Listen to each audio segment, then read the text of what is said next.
बालक एक समस्या समाधान तथा अन्वेषक के रूप में child as problem solver and scientific investigator इस चैप्टर को हमें देखना है कि बच्चा किस तरह एक समस्या को देखता है, उसको हैंडल करता है और उसके बारे में वो सोचने की, उस प्रॉब्लम को सॉल्व करने की सोचता है। वो खोजबीन कैसे रखता है।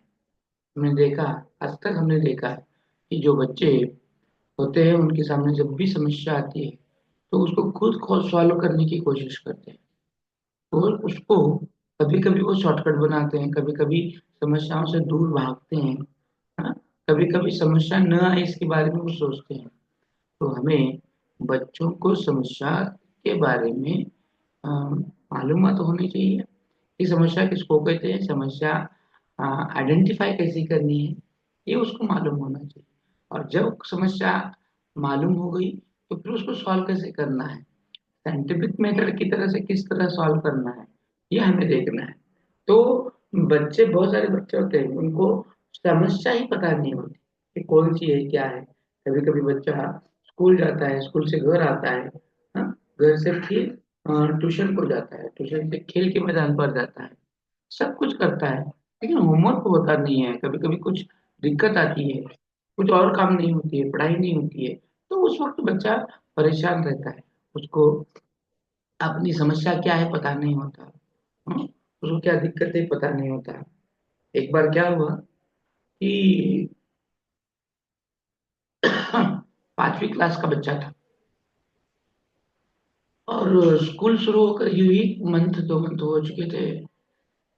तो 5वीं क्लास का बच्चा ट्यूशन में आता था और ट्यूशन में आने के साथ साथ ट्यूशन से शिकायत आ रही थी कि पढ़ाई नहीं कर रहा, होमवर्क नहीं कर रहा। और जैसे ही ये ट्यूशन से शिकायत आ रही कि बच्चे का होमवर्क नहीं हो रहा और कर भी नहीं रहा, पढ़ाई भी नहीं कर रहा, और फिर अ, स्कूल से भी शिकायत शिकायत आ रही कि वहां भी पढ़ नहीं रहा। तो बच्चे को पूछा गया, ने उसको पूछा कि क्या प्रॉब्लम, क्या है तेरे को, दिक्कत क्या है। तो बता रहा है, कोई दिक्कत नहीं है लेकिन पढ़ाई नहीं हो रही सर। स्कूल में भी बहुत सारा होमवर्क दिया जा रहा है, वो भी नहीं हो रहा, क्लास का है वो भी नहीं हो रहा। फिर मैंने उससे पूछा कि तेरा प्रॉब्लम क्या है, यानी फिर उसको वो भी पता नहीं था कि उसका प्रॉब्लम क्या है। अभी उसका प्रॉब्लम तो जानना था, उसका प्रॉब्लम पहचानना था, आइडेंटिफाई करना था। तो मैंने उसे कहा कि तुम उठते कब हो, सोते कब हो। धीरे धीरे धीरे उसको रिलैक्स करके मैंने वो सब बातें निकाली जो उससे छूटी जा रही थी। तब मुझे पता ये चला कि बच्चा स्कूल से जब घर आता है तो टीवी देखता है और उसके लिए टीवी देखना इम्पोर्टेंट था, ना कि ये अपना होमवर्क करना। तो होमवर्क के और ट्यूशन उतना करने के बाद ट्यूशन में भी आता है, यानी टीवी देखता है, ट्यूशन आता है, और जब घर चला जाता है तो फिर और ट्यूशन टीवी देखता है। और फिर पूछते हैं तो क्यों नहीं पढ़ाई हो रही, क्या पता नहीं सर, क्या नहीं, उधर का होमवर्क होता है, इधर का होमवर्क होता है, कितना लोड है। घर के वाले भी परेशान। लेकिन बच्चों को कभी कभी ये पता नहीं होता और मैनेज कैसे करना है ये भी नहीं पता। मैंने कहा कि तुम टीवी पर देखते क्या हो। तो उसकी कुछ मनपसंद मालिकाएं थी, तो वो देखता था। तो मैंने उसको कहा, उसको एक शेड्यूल बना कर दिया, कब क्या कैसे देखना है और कब कब स्टोरी देखना है। तो 8-15 दिन के बाद पूरा धीरे धीरे धीरे उसका वो सब कवर होते गया और आज वो बहुत बेहतरीन तरीके से स्टडी करता है। अब टीवी देखता है लेकिन उतना ही कम समय। तो बच्चों को अपनी जो समस्या है वो समस्या पहचानने आनी चाहिए और सब उस समस्या से बाहर भी निकलना आना चाहिए। कभी कभी नहीं निकलने आता है तो उसे हमें भी मदद करनी जरूरी है। तो फिर ये जो समस्या होती है, ये समस्या ने का क्या होती है और उसको किस तरह से सॉल्व करना है। जय हिंद। समस्या का, हर एक समस्या का समाधान रहता है, हर एक समस्या का। लेकिन ये समस्या समाधान एक ऐसी प्रक्रिया है जिसमें इंसान चिंतन करता है, वो भी तार्किक, लॉजिकल थिंकिंग, विश्लेषण करता है और मूल्यांकन भी करता है, जो एक निश्चित परिणाम तक पहुंचने में सफलता करता है। जब भी ये सब कुछ हो करता है, तार्किक चिंतन हो, विश्लेषण हो या मूल्यांकन हो, तब वो अपने दिमाग का इस्तेमाल करता है और उसी से वो थिंकिंग एबिलिटी को बढ़ाता है। ये जब वो थिंकिंग एबिलिटी को बढ़ाता है तो वो एक को निश्चित परिणाम तक पहुंचता है और उसको वो निश्चित परिणाम तक पहुंचने में सहायता बनाता है। जिस तरह इस बच्चे को पढ़ाई के बारे में जो समस्या थी वो सॉल्व करते हैं, क्योंकि हमें जब भी प्रॉब्लम होती है तो हम उसका चिंतन कहाँ करते हैं, कहाँ पर करते हैं, हमारे ब्रेन में करते हैं। अध्ययन के दौरान विद्यालय में बालकों को अनेक समस्याओं का समाधान करना पड़ता है तथा उन समस्याओं का समाधान भी करना पड़ता है, यानी वो हर एक समस्या का समाधान करता है। हर एक समस्या उसके सामने खड़ी होती है विद्यालय में।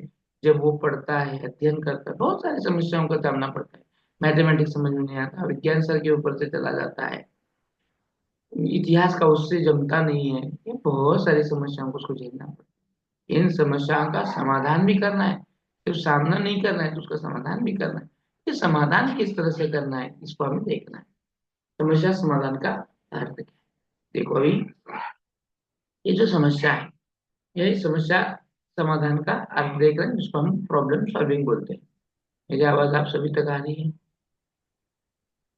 नहीं दे रहा हाँ है? सर।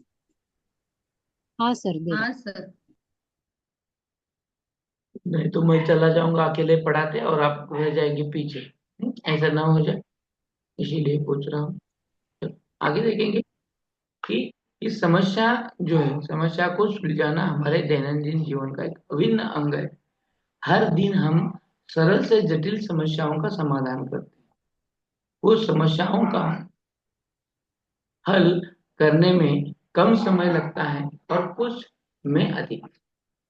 किसी समस्या का समाधान करने के लिए यदि समुचित साधन उपलब्ध नहीं होते तो समाधान का विकल्प देखना पड़ता है।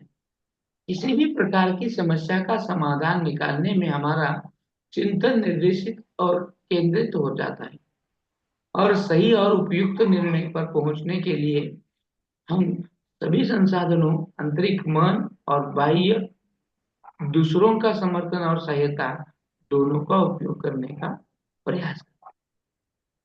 अब इसके बारे में स्टैनली ग्रेक ने अपने शब्दों में समस्या प्रॉब्लम का अर्थ बताया है। समस्या समाधान वो प्रतिमान है जिसमें तार्किक चिंतन निहित होता है। अब देखो, हम किसी भी समस्या को सॉल्व करने के लिए जब बैठते हैं तो कभी कभी भीतर से आवाज आती है, हो गया। अब मुझे आप बताओ, आपको कभी समस्या आई है भी कि नहीं आई? मुझे लगता है आपको कभी समस्या आई ही नहीं होगी। आई है कि नहीं है? सही है ना सर। नहीं आई? कभी समस्या नहीं? आइए सर, आइए सर, आइए। ऐसा कोई इंसान नहीं है कि उसको समस्या नहीं आई है। इस पृथ्वी पर जितने भी कुछ सजीव हैं सभी को हर एक समस्या का सामना करना पड़ता है। तो हमें भी आनी है, ठीक है। कौन सी समस्या आई है और उस समय आपने उसको सॉल्व कैसे किया? आपको जो सभी समस्या आई है वो कौन सी थी और उसको आपने हल कैसे किया, ये मुझे बताना है। चलो।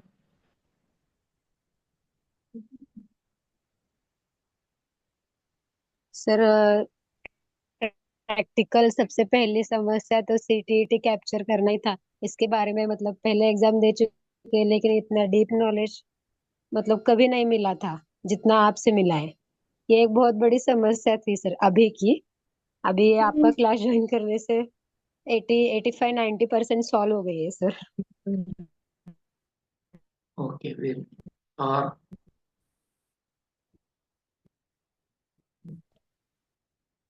बताओ, नमीरा बताओ। क्या? माइक ऑन, माइक ऑन किया ना? और निजन जी बहुत हेल्प होती है। Hello sir. हाँ, बताओ, बोलो।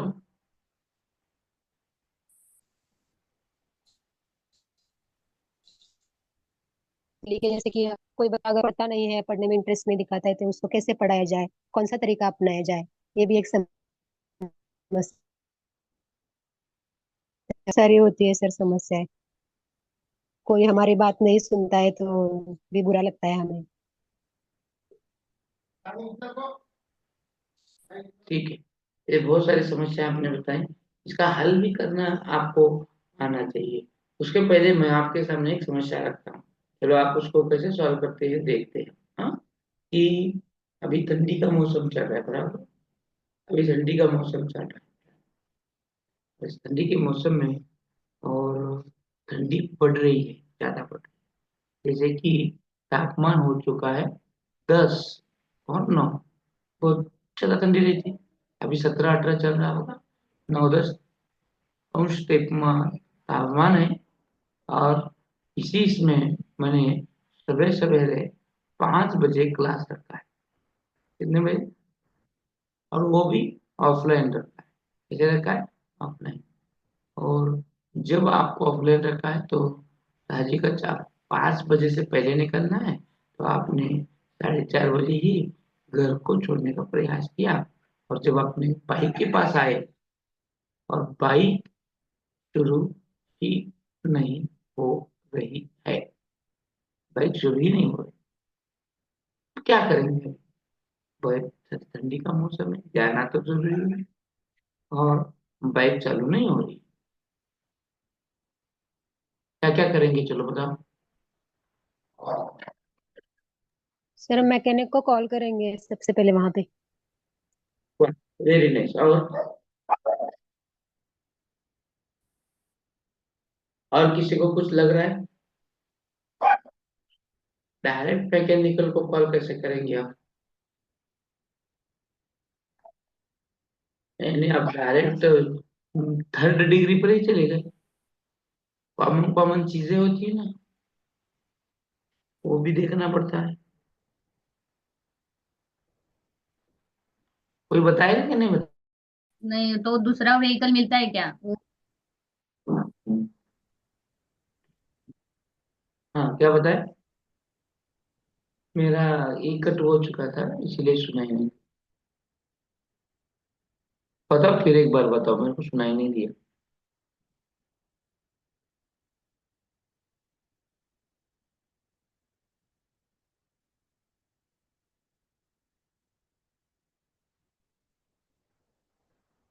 रूपाली सिंह जी स्टार्ट कुछ होती बता है।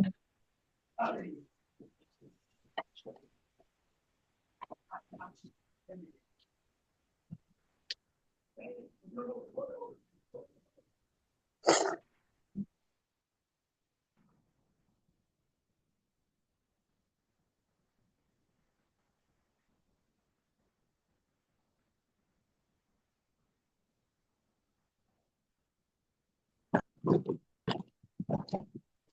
आपला आवाज जात नाही का मॅडम सरांना? हो, बहुतेक नेटवर्क इश्यू असेल. मला असंच वाटतंय कारण सर रिप्लाय देत नाहीत म्हणजे. हो ना. येतोय का आवाज? येतोय का आता माझा आवाज? येतोय? हो. हो सर. हो, हो. येतोय. हा, हा, तुमचं उत्तर मला ऐकूच आलं नाही, कारण रेंज 2 वेळा कट झाली. पुन्हा एकदा सांगा मला, तुम्ही जो प्रश्न सांगितला होता की सकाळची वेळ आहे, 4:30 वाजता तुम्हाला घरातून निघायचंय, आणि तुमची गाडी चालू होत नाही, थंडी मुलकाची पडली.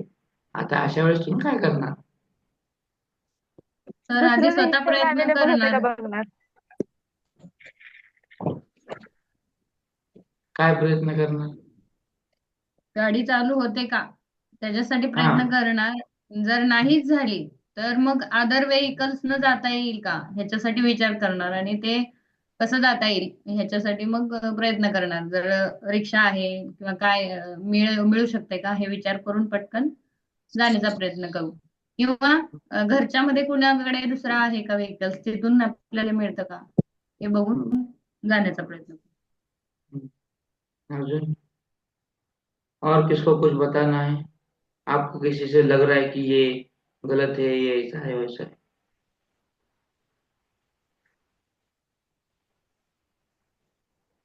किती जणांना अजून वाटतोय की हे उत्तर समाधानकारक नाही, मी याच्यापेक्षा वेगळं करेन, मी गाडी ढकलून चालू करेन, मी चालू सर करून वैतागून ढकलेन? पॅरेंट्स. हॅलो हा, सर, जेव्हा गाडी स्टार्ट होणार नाही किंवा दुसऱ्या व्हेकल अवेलेबल होणार नाही तेव्हा पॅरेंट्स म्हणणार सर राहू दे तिकडे क्लासला जायचं, एवढ्या सकाळी कोण क्लास ठेवतो का. हा, हा, बरोबर बरोबर, अजून छान. उत्तर छान, आवडलं. एवढं रात्री एवढे पाठ कोण ठेवते का बाबा, माणूस आहे का काय? ठीक आहे, चांगली गोष्ट आहे. अजून अजून म्हणजे समस्यापासून पळच काढला तुम्ही चक्क. ओके. जर अजून अंतर जास्त नसेल घरापासून तर चालत जाण्याचाही प्रयत्न करू शकतो सर आपण. वा, छान. चालत जाणार, त्यामुळे काय होणार, एक्स्ट्रा एनर्जी येणार आणि थंडी पण वाजणार नाही तुम्हाला. वा, छान. अजून सर गाडी थंडीमुळे पेट्रोल असताना जरा हे होतं, जास्त थंड पडल्यामुळे ना गाडी लवकर चालवत नाही. जरा चॉक वगैरे दिलं ना लगेच चालवते गाडी. तरी पण झाली नाही सर. तरी बी हा, तर मग मग नाही, नाही लागत बरोबर आहे सर. ना. मग आता नाही, काय काय चालत जावं लागेल शेवटी. नाही नाही नाही, आता तुम्ही काय केलं हॅलो. पहिलं, तुम्ही गाडी चालू होत नाही थंडीमुळे बघितलं, बरोबर.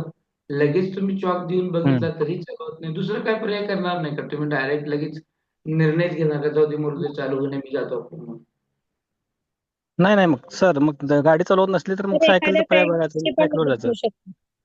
हे बघा, हॅलो सर. ज्यावेळेस हा सकाळचा वेळ आहे, हे सरांनी खूप छान सांगितलं की सकाळच्या वेळेमध्ये गाडीचं पेट्रोल थंड असतं, त्यामुळे गाडी लवकर स्टार्ट व्हायला प्रॉब्लेम देतो. तो ये पता है आपको, फिर और कुछ नहीं करेंगे क्या आप एक्स्ट्रा कुछ उपाय नहीं करेंगे क्या उस पर? तर कसं असतं, एखादी समस्या नेमकी काय आहे हे तोपर्यंत कळत नाही, तोपर्यंत त्याच्या पण जवळ जात नाही. समजा तुम्ही सकाळची वेळेत जायला तुम्ही निघाला, तयार होऊन मस्तपैकी खाली आला, गाडीला चावी लावली आणि तुम्ही किक मारली किंवा बटन स्टार्ट केली, गाडी स्टार्ट झाली नाही. मग तुम्ही लगेच काय करणार, परत एकदा बंद करून चालू करणार, चावीला थोडं हे करणार, परत गाडी मारणार, किक मारणार, तुमच्या लक्षात आलेलं आहे, आता गाडी चालू होत नाही. तरी तुम्ही ट्राय करताय. नेक्स्ट टाइम काय बघितलंय, रात्री गाडी मी नेली होती, भावाने नेली होती किंवा कोणीतरी नेली होती म्हणून परत तुम्ही किंवा आपणच ही होली होती, पण पेट्रोल आहे का नाही, गाडीचं ते टोपण उघडून पेट्रोल आहे का नाही बघणार की नाही? बघितलं तरी त्याच्यात पेट्रोल आहे असं जाणवलं, तरी सुद्धा तुम्ही काय करता, थोडं ढकलून चालू करण्याचा प्रयत्न केला, तरी सुद्धा गाडी चालू झाली नाही. त्याला किक मारली, आता ती ऍक्टिव्हा वगैरे असेल तर त्याला किक मारली तुम्ही, तरीही चालू होत नाही.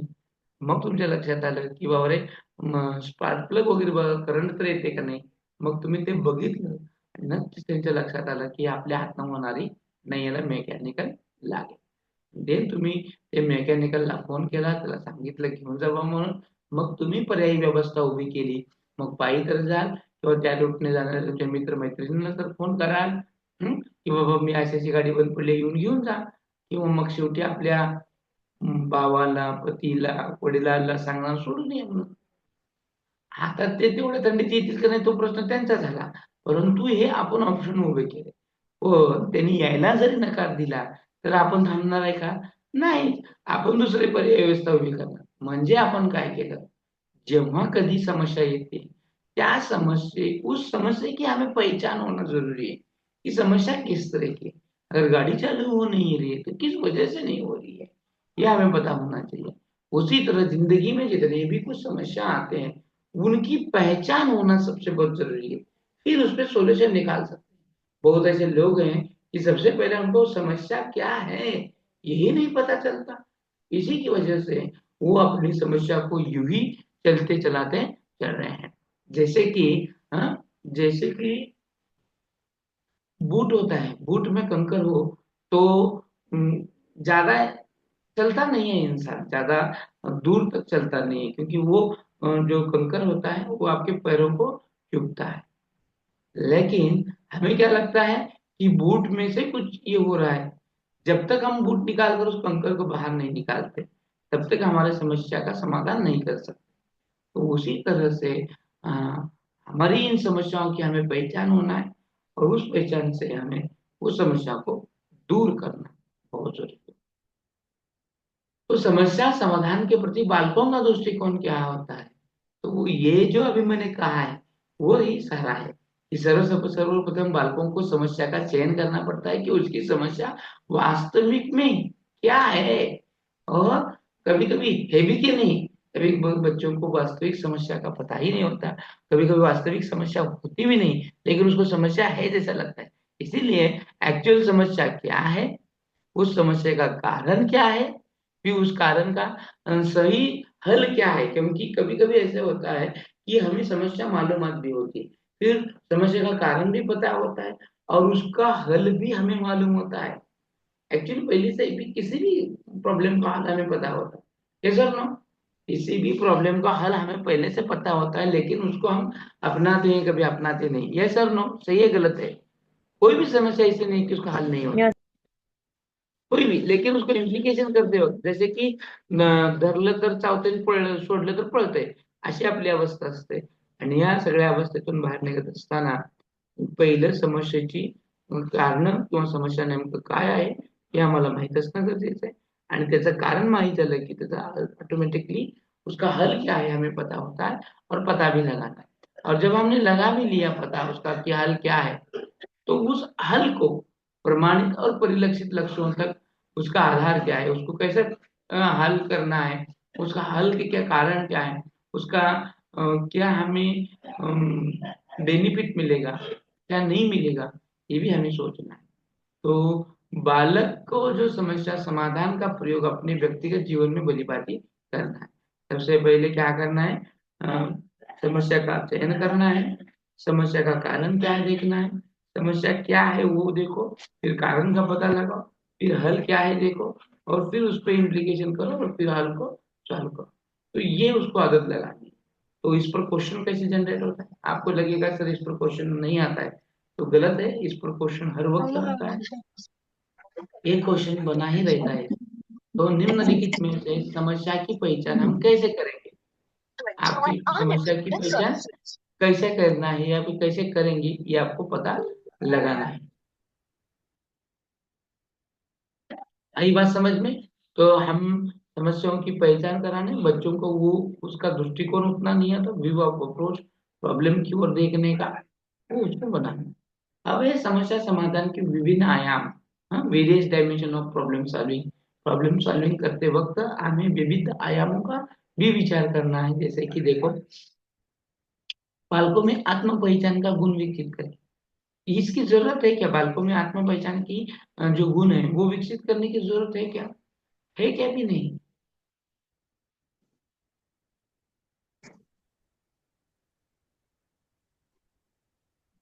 आप सब हैं क्या? चले गए? है सर, है। है ना? तो बताओ ना, हाँ, बालकों में आत्म पहचान की जरूरत है कि नहीं है? वो जो गुण है होता है ना आत्म पहचान, है है सर। है सर। आत्म पहचान का मतलब मालूम है ना किस तरह से पहचानना? मैं आपको बताया था।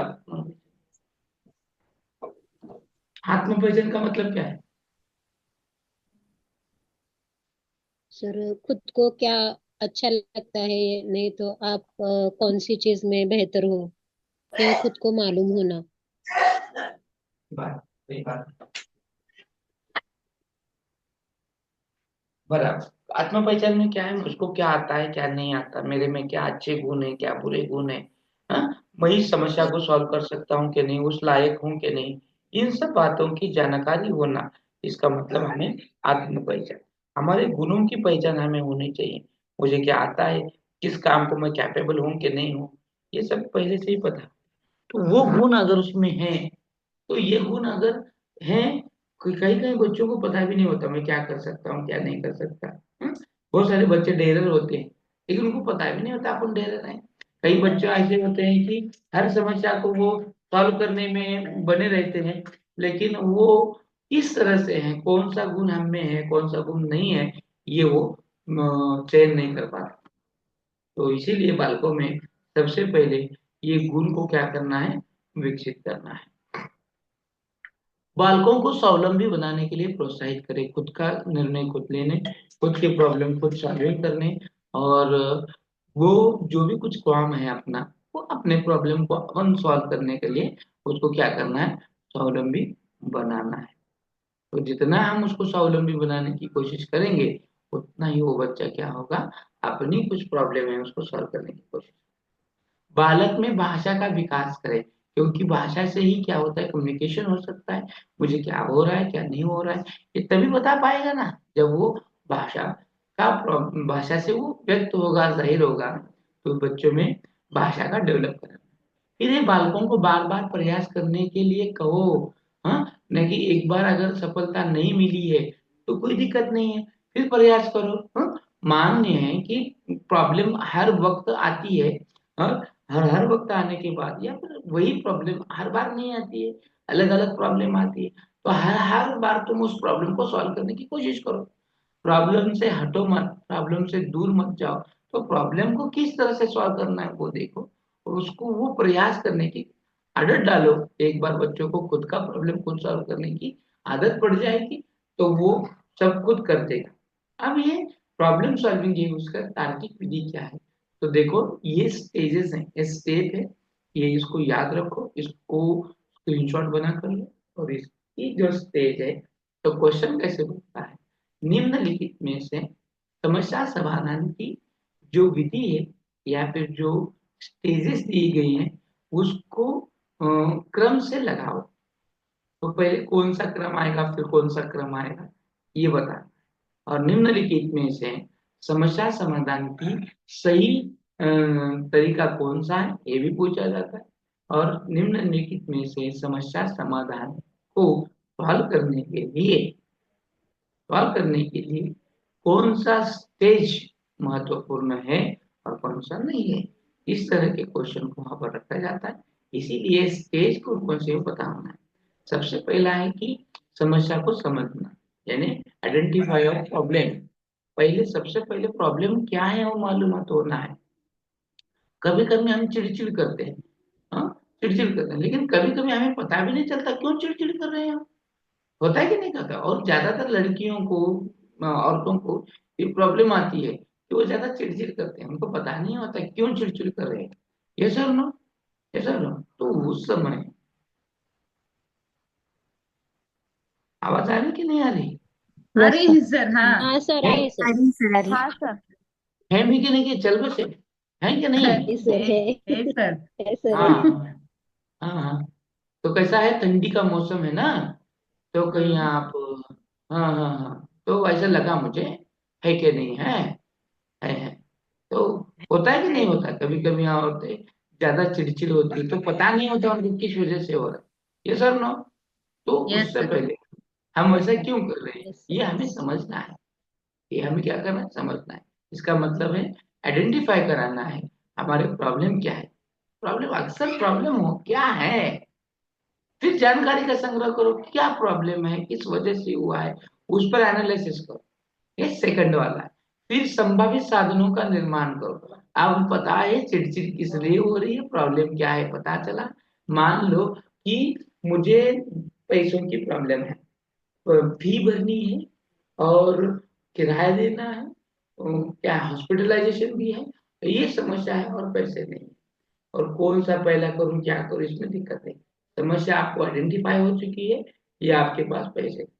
फिर जानकारी संग्रहित करो कि अभी जिन जिन चीजों को लग रहा है, फी भरनी है, हॉस्पिटलाइजेशन के लिए पैसे चाहिए और किराया पेड करना है, तो इसे इन सब में से महत्वपूर्ण क्या है कि कौन सी बात अभी मुझे जरूरी है तुरंत जिससे ये हो पाए। मान लो ये हॉस्पिटल की जरूरी है, बाकी का फी अभी एक दो तीन दिन बाद भरे तो चलता है, या फिर वो किराए का उसका भी हम बोल सकते हैं। तो ये जानकारी संग्रहित करो। फिर कितने तुम्हारे पास हैं, कितने नहीं है, इसके लिए क्या करना है, संभावित समाधानों का निर्माण करना है। या अभी मेरे पास थोड़े पैसे हैं, अभी मेरे और पैसे की जरूरत है, तो कौन देगा मेरे को। इसीलिए हमें क्या करना है, समाधानों का निर्माण करना है। कि मैंने पिछली बार इसको मदद किया था, क्यों ना चलो उसको पूछो, उसको पैसे मांगो। अगर वहां से अगर प्रोवाइड होता है फिर संभावित समाधानों का मूल्यांकन करना है। क्या मुझे रोहित दे सकता है, पिछली बार मैंने उसे लिए थे लेकिन समय पर मैंने उसको नहीं दिए, समय पर उसको नहीं दिए, तो क्या मुझे वो दे पाएगा। इस तरह के संभावित समाधानों का मूल्यांकन। मान लो उसने दिए भी और पैसे आए भी, तो इनमें से सबसे पहले कौन सा काम करना है और कौन सा काम करने के बाद क्या होगा, इसका भी मूल्यांकन हमें करना पड़ता है। क्या होगा क्या नहीं होगा, हाँ, वो करने से क्या होगा। अभी हॉस्पिटलाइजेशन का महत्वपूर्ण है तो हम बचेंगे तो बाकी काम करेंगे ना, तो इसीलिए पहला वो मूल्यांकन महत्वपूर्ण है, फिर धीरे धीरे बाकी के काम करेंगे। और संभावित समाधानों का परीक्षण। मान लो हमने वो समाधान किया, हाँ, या हॉस्पिटलाइजेशन किया तो वो सही हो पाया कि नहीं हो पाया, उसका भी हमें क्या करना है, मूल्यांकन और निष्कर्षों का निर्णय लेना है कि नहीं, मुझे मुझे हॉस्पिटलाइजेशन ही होना है, और हॉस्पिटल का जो काम है वो पूरा करके ही मुझे ये सब कुछ, मेरा समस्या का समाधान होना है।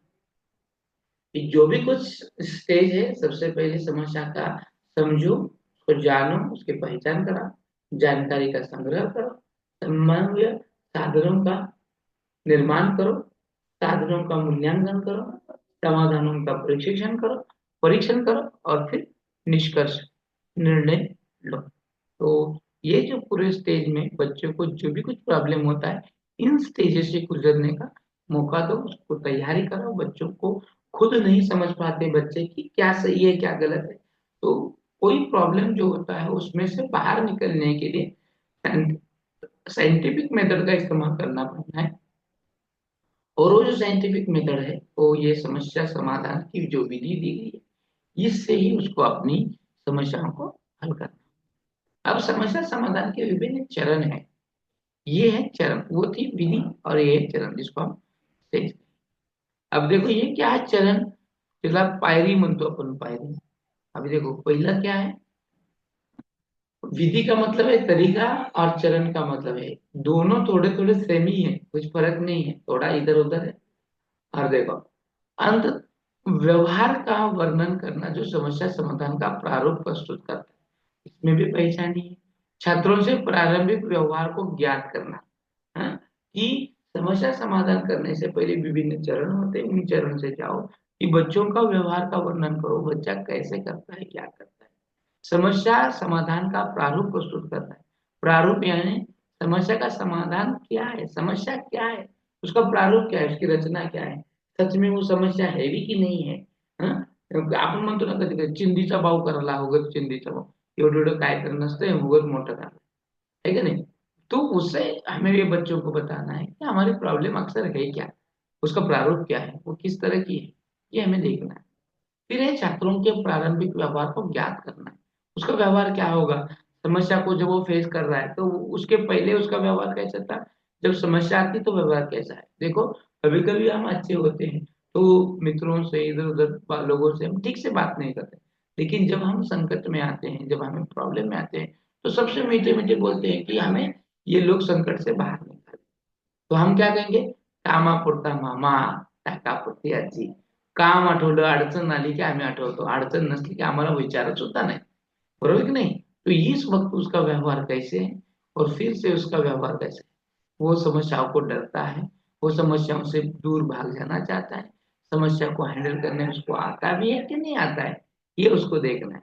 सबसे पहले क्या देखना है, समस्या का प्रारूप देखना है, समस्या किस तरह की है, उस समय उसका व्यवहार कैसा है, और फिर समस्या का प्रारंभिक रूप ज्ञात करते हुए उसका व्यवहार कब क्या है वो देखना है। सभी प्रासंगिक संप्रतियों का प्रत्यस्मरण करवाना, यानी देखना है, वो देखना है। संप्रति यानी जो भी कुछ आपकी एविडेंस है, जो भी कुछ आपका वहाँ समस्या में आने वाले प्रॉब्लम्स हैं, उनको पहचानना। और यहाँ पर इस पहले, इसके पहले कभी ऐसी समस्या आई थी क्या, तब हमने क्या किया, है? उसका प्रत्यस्मरण करना है। हाँ? हम कैसे कैसे क्या बोलते हैं उसको, अपन कैसे वागतो, हाँ? किस तरह से बिहेवियर करते हैं, वो हमें वहां पर देखना है। पहले उसको हमने कैसे सॉल्व किया था, अब किस तरह की समस्या है, वही प्रॉब्लम सॉल्व करने का तरीका चलेगा भी या नहीं चलेगा, ये हमें देखना है। समस्या समाधान के लिए चिंतन को शाब्दिक निर्देश देना है। समस्या समाधान के चिंतन को यानी पहले हमें सोचना है, सोचने के बाद फिर हमें उसको शाब्दिक निर्देशन देना है, शब्दों में लाना है और एक्चुअल में उतारना है। जब हम उसको उतारेंगे, क्योंकि जब समस्या आती है तो हम उसको थिंकिंग एबिलिटी, सोच को बरकरार करते हैं, दिमाग में सोचते रहते। अब देखो आपके पास एक प्रॉब्लम है, क्या है, आपको एक आईफोन लेना है, हाँ, आईफोन लेना है, क्या करेंगे आप चिंतन करेंगे कि नहीं करेंगे, कैसे करेंगे, बताओ चलो। सर उसकी कीमत क्या होगी, और हम्म, मतलब ज्यादा दिन चलने वाला होना चाहिए, अपेक्षाएं बहुत होती है सर फोन के बारे में। बराबर, वेरी नाइस, हाँ। फीचर्स और ज्यादा होने चाहिए। हाँ, वेरी नाइस, और कहाँ पे सस्ता मिलता है। हाँ, वेरी नाइस। और चलो सस्ता भी मिला तो पैसे कौन देगा? हाँ। ये बहुत बड़ी बात होती है। फिर हमारी हाँ जी। प्लानिंग चलती है। हाँ, 1 लाख रुपए का फोन है, तो किसको मांगू, कैसे मांगू, किसे कैसे बताऊं? पापा के डायरेक्ट मांगू कि नहीं मांगू? उसके लिए क्या करना पड़ेगा, पापा को कैसे मनाना पड़ेगा? तो आपके पास एक मास्टर की होती है। कौन होती है आपके पास पापा को मनाने के लिए मास्टर की? मम्मी। Very nice. फिर आप मम्मी को पहले से तो बात ठीक से नहीं करते। अभी फोन 1 लाख कम लेना है, तो जरूरत है क्या उसकी? तो मम्मी को अगर बोलेंगे तो पहले भाषण झाड़ेगी, है कि नहीं? फिर वो सुनने का आपका मूड नहीं रहता, फिर भी आप सुनने की कोशिश करोगे, बराबर। अब डायरेक्ट तो मम्मी को थोड़ी कहोगे, क्योंकि दिन भर में आप मम्मी को कुछ सुनते भी नहीं हो। अब तुम्हारा काम करना है। देखो आपका बिहेवियर कैसा है। पहले से तो आप मम्मी से ठीक से बात नहीं करते हो, आप पापा की परी हो, और परी होने के बावजूद भी पापा को ठीक से मान भी नहीं सकती। अब तुम्हारे पास दुविधा है। तो सबसे पहले आप प्रोत्साहन, बैकग्राउंड किस तरह से बनाते थे कि 1 लाख का तो फोन लेना है, मम्मी से कहूंगी तो मम्मी कहेगी, पापा से पहले ही कहेगी इसकी क्या जरूरत है, क्यों चाहिए, जो है वो पुराना ठीक तो है, अभी तो लिया था, साल भी नहीं हुआ, लेकिन मुझे तो चाहिए। अब क्या करना है, कैसे करना है? तो आप क्या करोगे? 8 दिन पहले से ही मम्मी की मंदिरनी शुरू। क्या काम करूं मम्मी? खाना खाया? मम्मी ये करो, मम्मी वो करो। क्या क्या नहीं करूं, मम्मी के सारे काम करने को आप लगे रहते। मम्मी भी परेशान, अब तक ये मेरा काम नहीं कर रही थी, अभी का काम कर रही है। तो मम्मी पूछेगी आपसे क्या चाहिए तेरे को? डायरेक्टली मम्मी पूछेगी। तो आप कहेंगे मम्मी ऐसे ऐसे फोन चाहिए, चलो मम्मी चिल्लाना शुरू। अभी तो फोन लिया था, ये किया त्यों किया। धीरे धीरे मम्मी को मनाया आपने, मम्मी मान गई। मम्मी मान गई, और फिर मम्मी ने प्रस्ताव रखा पापा के पास। पापा उसके पहले, अभी तो सैलरी नहीं हुई, अभी ये हुआ है, वो लाना है, ये लाना है। तो ये जो विविध चरण है, विविध चरण के समय वहां का बिहेवियर है। सबसे पहला आपका बिहेवियर पहले कैसे था? जब प्रॉब्लम आया, जो कि चीज चाहिए, तब का आपका बिहेवियर कैसा रहा? और वो हासिल करने के लिए आपने कौन से बिहेवियर का इस्तेमाल किया? तो फिर धीरे धीरे ये सब कुछ बातें जो हैं, ये समस्या समाधान का है। आप डायरेक्ट एक्शन नहीं लेते कभी भी, किसी भी चीज को सॉल्व करने के लिए, किसी भी प्रॉब्लम को सॉल्व करने के लिए सबसे पहले प्रॉब्लम होता है हमारे दिमाग में चलता है, और वो दिमाग में चलता है और फिर वो आचरण में आता आहे. म्हणून कधीही युद्ध लढत असताना तो मैदानात नाही लढला जात. सगळ्यात पहिला युद्ध चलतो तो माणसाच्या मनामध्ये, डोक्यामध्ये, विचारामध्ये, आणि मग तो कागदावरती, आणि कागदावरून मग तो रणांगणावरती युद्ध आणि युद्धाची पार्श्वभूमी चालत असते.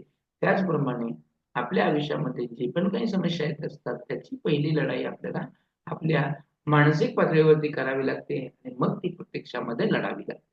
आणि हे मुलांना तुम्ही सांगा, हे समजावून सांगा, आणि मग त्या मुलांना त्या गोष्टीची माहिती द्या. अब क्या है कि समस्या समाधान का विशेषता है कि यह पद्धत जो है छात्रों के लिए, इसकी विशेषताएं क्या है? ये चिंतन, मनन और विश्लेषण शक्ति का पर्याप्त विकास करता है।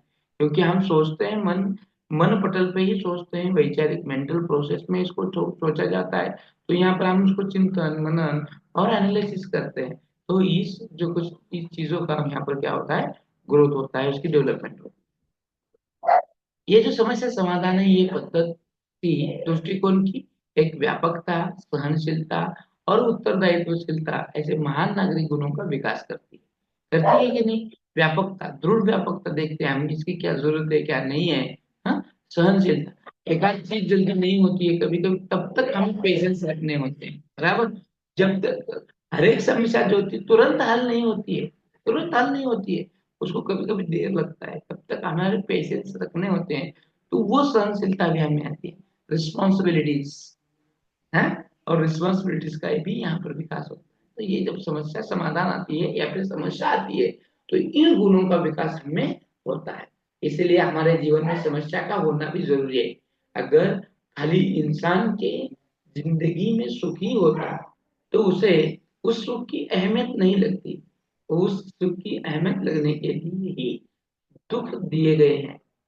और दुख हो या फिर समस्या हो, ये आते हैं तभी तो हमें अच्छे दिनों का एहसास होता है, बराबर। प्रत्येक जीवन समस्याओं से पूर्ण होता है, समस्या आती है। यह पद्धति छात्रों को जीवन की समस्याओं को हल करने के योग्य बनाती है। इंसान के जिंदगी में या फिर जिंदगी आने में समस्या से भरी है। हमारी जिंदगी, हमारा जीवन ये समस्या से भरा हुआ। अगर आप छोटी छोटी समस्याओं को साइंटिफिक मेथड से सॉल्व करोगे और आदत लगेगी, तो जिंदगी में आने वाली सभी समस्याओं को आप उसी एंगल से देखोगे और उसी साइंटिफिक मेथड से सॉल्व करने की कोशिश करोगे, और उसके लायक भी ये पद्धत बनाती है। इस पद्धति से व्यक्तिगत शिक्षण तथा कक्षा शिक्षण दोनों संभव है। इसे सिर्फ एक इंडिविजुअल ही नहीं, तो कक्षा का शिक्षण भी इससे संभवित है। हम सिर्फ अपने जीवन की ही समस्या नहीं, तो पूरे क्लास का भी जो पढ़ाई है, फिर कोई काम है, जो कुछ लर्निंग है, वो इसी से हम सीख सकते हैं। क्योंकि प्रॉब्लम सॉल्विंग भी एक मेथड है, एक तरीका है हमारे पढ़ने का और पढ़ाने का। समस्या पद्धति में प्रस्तुत की गई समस्या छात्रों के लिए चुनौती होती है, बराबर। जो भी समस्या हेलो समाधान सर, आवाज होता येत है। नहीं है।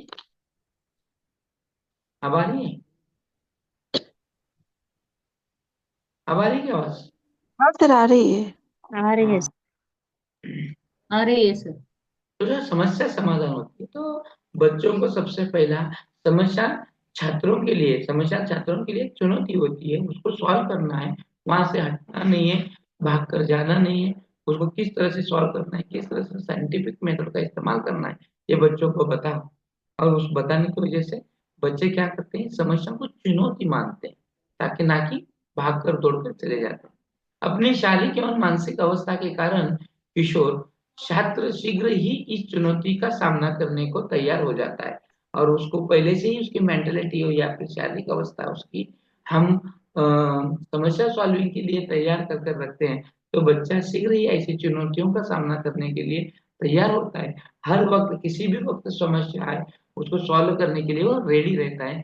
ये समस्या समाधान का एक विशेषता है। इस समस्या समाधान की विशेषता में और भी बड़ी बात है कि समस्या बड़ी तत्परता और संलग्नता से करते हैं। छात्र समस्या का समाधान बड़ी तत्परता एवं संलग्नता से करते हैं, रेडीनेस रहते हैं समस्या को सॉल्व करने की। ये समस्या जो समाधान पद्धति है, ये व्यक्तिगत भिन्नताओं पर आधारित होने से मनोवैज्ञानिक है। हर एक इंसान अपने अपने एंगल से समस्या की ओर देखता है और उसको सॉल्व करने की ताकत भी रखता है। किसको शीघ्र समस्या हल होती है, तो किसको देर लगता है। किसी के लिए वो समस्या बहुत बड़ी होती है, किसी की तरह छोटी होती है। वो हर व्यक्ति को व्यक्ति जितनी प्रवृत्ति, उसी तरह से हर व्यक्ति को वो समस्या उसी एंगल पर वो देखने मिलती है। इसीलिए वो मनोवैज्ञानिक है, साइकोलॉजिकल है, बराबर। यह पद्धति जो है छात्रों को विभिन्न नागरिक समस्याओं को समझने तथा उनका समाधान करने योग्य बनाती है। समस्या समाधान जो पद्धति है, वो बच्चों को समस्या समाधान करने की योग्य बनाती है। या अपन का तो लायक, एबल एबल बनाती है कि समस्या को सॉल्व करना है और किस तरह से। छात्र समस्याओं को अपने जीवन से जोड़कर देखते हैं। ये समस्या साल जीवन से जोड़कर देखते हैं। सफलता या फलता समस्या एवं उनके समाधान में छात्र की अधिक रुचि हो जाती है, छात्र की रुचि अधिक हो जाती है। इस पद्धति में छात्र अत्यधिक सक्रिय रहते हैं। फलता अनुशासनहीनता की समस्या का प्रश्न नहीं उठता है। अनुशासनहीनता डिसिप्लिन रहती है।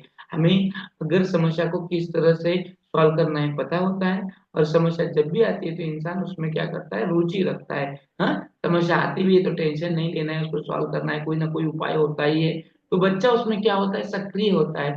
और उससे क्या होता है कि बच्चे को एक डिसिप्लिन लगती है कि समस्या को किस तरह से हैंडल करना है, किस तरह से हैंडल नहीं करना है। तो डिसिप्लिन लग जाने से वजह से वहां पर अनडिसिप्लिन का तो कोई संबंध ही नहीं रहता। इसीलिए यह समस्या समाधान की अगर अगर अगर बच्चों को आदत लग जाती है तो वो विशेषताएं बन जाती है। एक अन्वेषण के रूप में बालक अपनी समस्याओं की खोजबीन कैसे करता है, खोज कैसे करता है। सबसे पहले हमें निरीक्षण करना है किसी परिस्थिति का, कि वो परिस्थिति क्या है, किस तरह से उसको हैंडल करना है। फिर उसकी तुलना करो कि विषय वस्तु परिस्थितियों से तुलना करती है कि इसके पहले आई थी समस्या कैसी थी, अब कैसी है, कंपेयर करता है। सबसे पहले ऑब्जर्वेशन करना है, फिर कंपेयर करना है। ऑब्जर्वेशन करके देखना है कि इसको हम हैंडल कर सकते हैं कि नहीं, पहले ऐसी थी कि नहीं थी। ऑब्जर्वेशन से ही पता चलता है।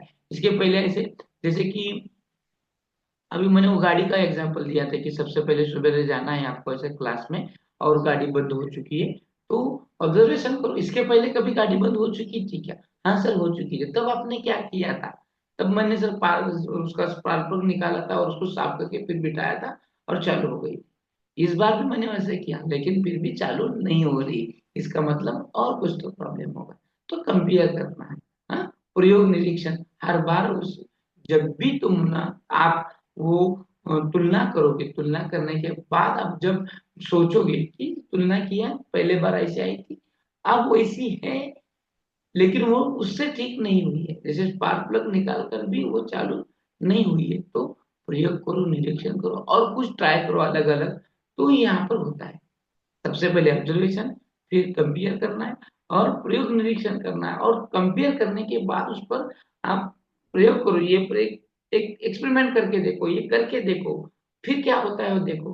हाँ, प्रयोग करना है, निरीक्षण करना है, प्रयोग करना है, निरीक्षण करना है, प्रदर्शन करो, निरीक्षण करो, तुलना के आधार पर ही प्राप्त प्रयोग का प्रदर्शन करते हैं। बराबर।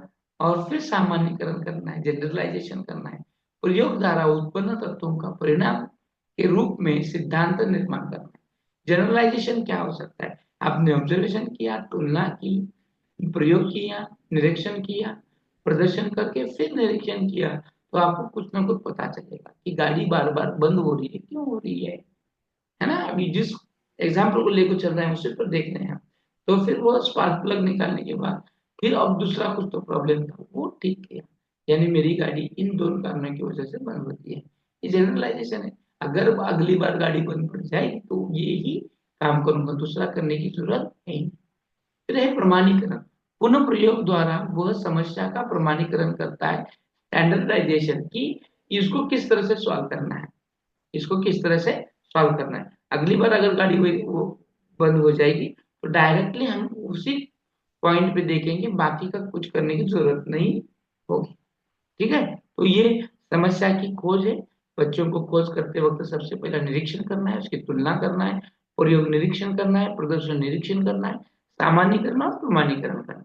बालकों में वैज्ञानिक गुणों का विकास करना है। तो विकास करते वक्त हमें क्या करना है कि बच्चों को समस्या की पहचान कराओ।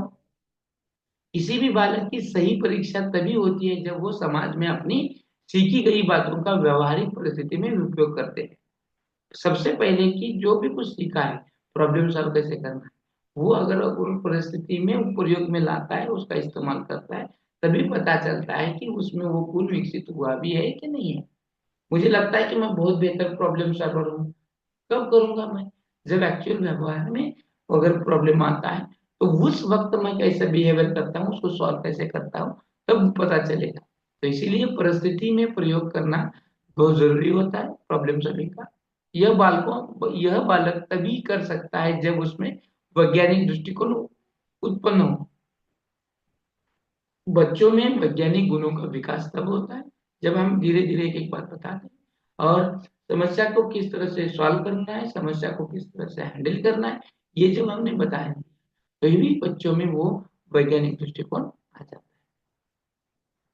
शिक्षक कक्षा में छात्रों से निरीक्षण, तुलना, प्रयोग करवाकर परिणाम निकलवाता है और इसी तरह से धीरे धीरे हम अपने स्कूलों में, हमारे एजुकेशन में, हमारे क्लास में पढ़ाते वक्त बच्चों को ये आदत लगानी है कि किसी भी चीज का पहले निरीक्षण करो, उसकी तुलना करो, फिर प्रयोग करके देखो और फिर उसके बाद परिणाम निकालो।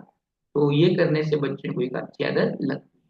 इसके परिणाम में या निष्कर्षों को पूर्व में प्रस्तुत नहीं किया जाता, अपितु विद्यार्थी स्वयं प्रयोग करता है, तुलना और निरीक्षण द्वारा परिणाम तक पहुंचने की कोशिश करता है।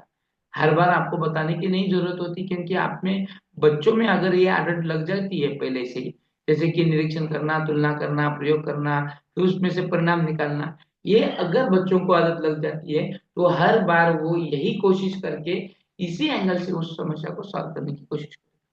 अध्यापक का कार्य पूर्ण कथनों द्वारा स्पष्टीकरण एवं पुष्टि कर सही दिशा निर्देश देना है। एक अन्वेषण के रूप में बालक अपनी समस्या की खोज करेगा, बालक अपनी समस्याओं को खोजेगा, कुछ सॉल्व करने की कोशिश करेगा। सिर्फ यहाँ पर टीचर को दिशा दिखाने का काम करना है, ज्यादा कुछ नहीं करना। रोल क्या करना है? डायरेक्शन का काम करना है, दिशा दिखानी, सही क्या है गलत क्या है। बाकी जो भी कुछ है बालक स्वयं करेगा, स्वयं करने से बच्चों में ये वैज्ञानिक गुणों का क्या होगा, विकास होगा। तो हम हमारे बच्चों को इसी तरह से आदत डालेंगे कि बच्चों को किस तरह से समस्या को देखना है, समस्या को किस तरह से सॉल्व करना है, उनको अच्छी से अच्छी आदत लगानी है, समस्याओं को फेस करना है, ना कि समस्याओं से दूर भागना है। समस्या सॉल्व करते वक्त वैज्ञानिक सिस्टम का, वैज्ञानिक पद्धतियों का इस्तेमाल करना है, और सबसे जो भी कुछ स्टेज दिए हैं उन स्टेज का फॉलो करना है। समस्या की पहचान करना है, संभाव्य उत्तरों को देखना है, साधनों को इकट्ठा करना है, और फिर इम्प्लीकेशन करके उसका इवैल्यूएशन करना है। ये बच्चों को दिखाओ, समझाओ, जानो, और अपने जितने भी कुछ प्रॉब्लम है उनमें सॉल्व करने की आदत को डालो। तो आज हमने बच्चों को समस्या एक बच्चा एक समस्या समाधान कारक के रूप में, ये चैप्टर को हमने पढ़ा। इसमें समस्या समाधान क्या होता है, किस तरह से करना है, उसके स्टेजेस क्या है, विधियां क्या है, चरण क्या है, इन बातों को हमने देखा।